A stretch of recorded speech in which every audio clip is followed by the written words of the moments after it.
just 2 days ago, the Prime Minister, the fairly new Prime Minister of Israel, Mr. Naftali Bennett, met with President of the U.S., Joe Biden, and he quoted the book of Isaiah.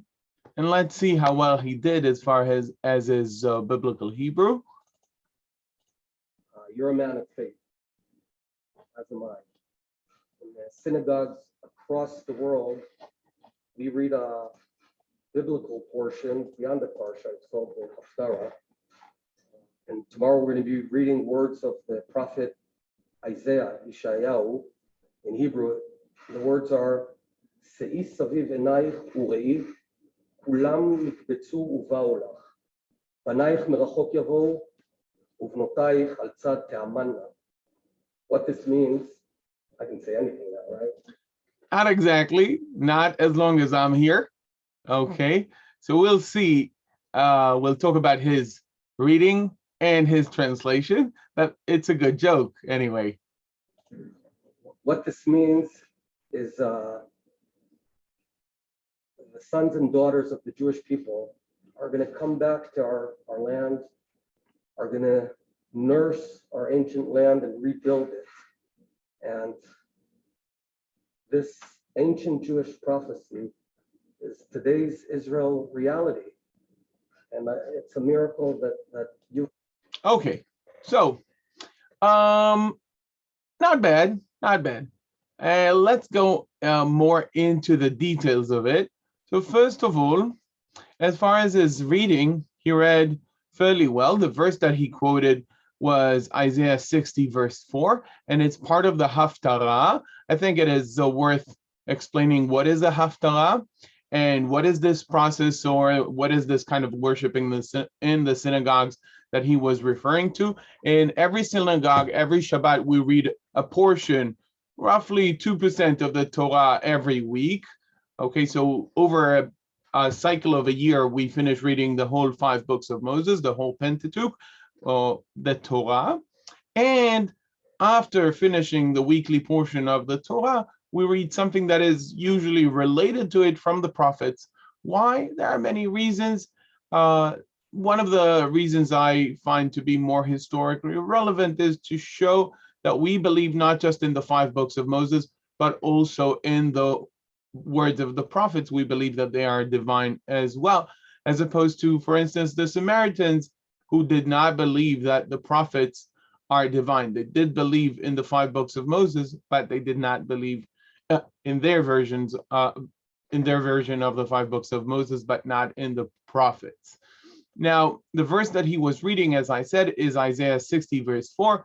Se'i saviv enayich ur'i, kulam nikbetu va'ulach, banayich merachok yava'u, uvnotayich al tzad te'amana.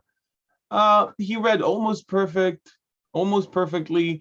He added a bit of a vav conjunction. He said uva'ulach, but he was quoting from memory, and that's not bad. Contextually, one might see and, okay, they've all gathered, and so in the purpose of coming to you. So sometimes when you have these 2 consecutive verbs, the second one shows the purpose or the design that they have gathered, they have assembled the nikbetzu.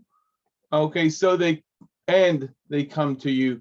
Though we don't have that vav there, and he added it in his mind. It happens. You can see that many times in the Dead Sea Scrolls where a conjunction is added or something like that.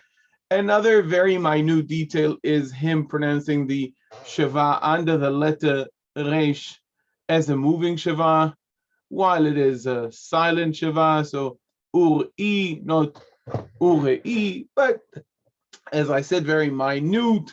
All in all, his reading was almost perfect. I think that he kind of added a duplicating dagesh in the mem. Again, not that critical, but he did very well. I would say 98% accurate.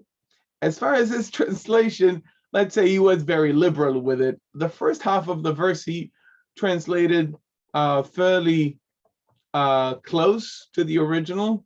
look, watch around you, lift your eyes, literally, se'i enaich, but that's the idiomatic way of watch, okay, gaze, look, behold, round about, and see, they have all gathered, come to you, come back to the land of Israel.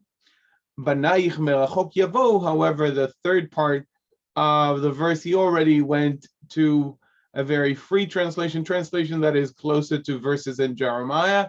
But in his mind, the whole idea of the restoration, of the returning into Zion and restoring the land of Israel is related to building it, and that's fairly reasonable. Your sons would come from afar. Uvnotaich al tzad te'amana, your daughters will be carried on the side, here in the arms. Literally, tzad is side. Te'amana might be historically related to the word amen, amen, that we say, and that is to hold.